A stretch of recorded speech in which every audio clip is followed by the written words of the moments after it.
Hey guys, anywhere we live can give us stress sometimes, or be difficult for us sometimes, and any sort of relationships that we have sometimes can cause us stress and problems and anxieties and all sorts of other problems. And of course, living in foreign countries, living in countries that we didn't grow up in, can be even more stressful and cause even more difficulties for us, and frustrations and relationship difficulties and all sorts of stuff. And I'd imagine in the list of countries that you could live in, Japan's probably one of the, or can be, one of the more stressful countries to live in for a number of reasons. A lot of which you've seen on the how-to playlist already. And I think a lot of people have watched those videos and acknowledged that, yes, there is a lot of things about living in Japan that are difficult for foreign people. So, if you add that to life's normal stresses and strains and relationship difficulties and pressures and all the rest of it, there can be times in Japan where people have a hard time coping for different reasons, depending on the person. Obviously, it's always good to have someone to talk to if you've got someone in Japan that you can talk to, particularly if it's someone that has a similar background to you. Sometimes hard for Japanese people to understand our stuff here. It's often better not to try and talk to them about, sort of emotional stuff, or sometimes, depends on the person, but if you've got another foreigner here or someone from your home country here that you can talk to, that's always useful as well. If you're sort of, reaching your limit of anxiety or pressure or stress, or struggling a bit. If you're struggling a bit and you need some sort of help, that can often help. But I think there's times in our lives where sometimes a professional might be the way to go. We do it with everything else. If you have a toothache that's starting to get to be a bit of a problem, you go see a dentist, and if the car is making noises that it shouldn't make, you go and see a mechanic. So, I think sometimes in our relationships and in our emotional lives,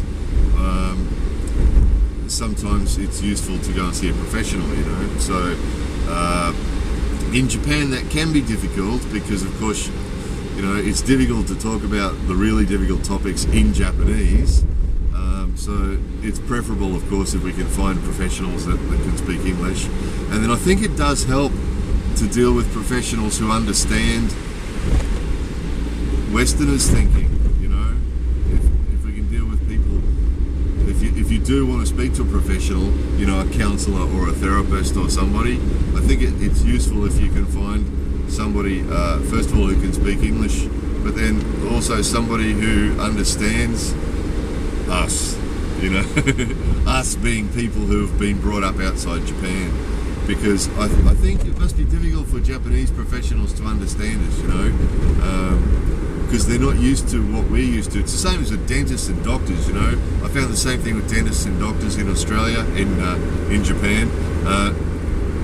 They couldn't really, the way of doing things here is really different, and they couldn't really understand where I was coming from. So, in relation to things like anaesthetic and things like that, and just the way things are done here, some of that stuff made me uncomfortable, and these guys here didn't really understand why, because it's perfectly normal here. So,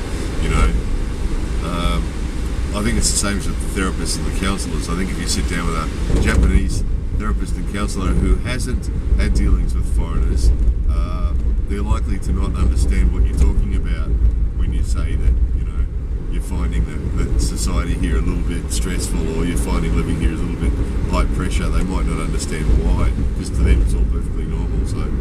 So bottom line is, I think that for lots of people, a useful thing would be a counsellor or a therapist who speaks English and is actually a foreigner.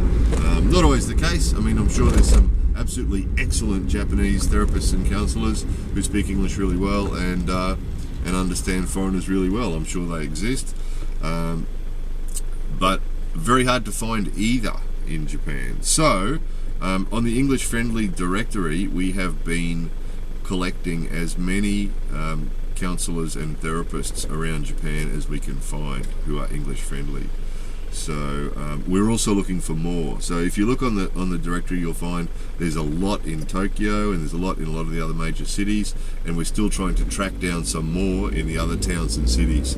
So first thing I'd say to you is, if you're in Japan and you've been here a while, if you're in Japan for a holiday, I'm sure it's not going to be an issue for you, most likely. But if you're in Japan long term and you're struggling a bit, and you sort of could go with some professional help, I recommend check out the English Friendly Japan directory and contact one of the therapists or counsellors on there and go and see them, and hopefully they'll be able to help you work out what's happening, feel a bit better about what's going on.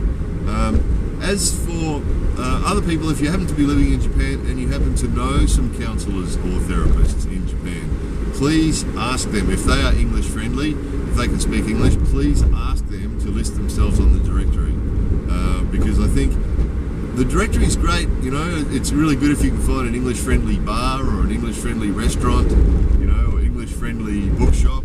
All that stuff's really important to people who live in Japan. But I think our healthcare professionals on the directory are the most important, because that's really the most important stuff. I think the bookshops and the bars and the restaurants and and the schools and all that sort of stuff, that's great information that's obviously useful to lots of people.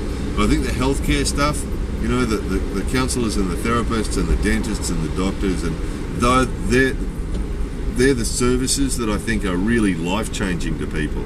If you have an English-friendly doctor or an English-friendly dentist or an English-friendly counsellor or therapist, I think that sort of stuff can really make for a big improvement in a person's quality of life.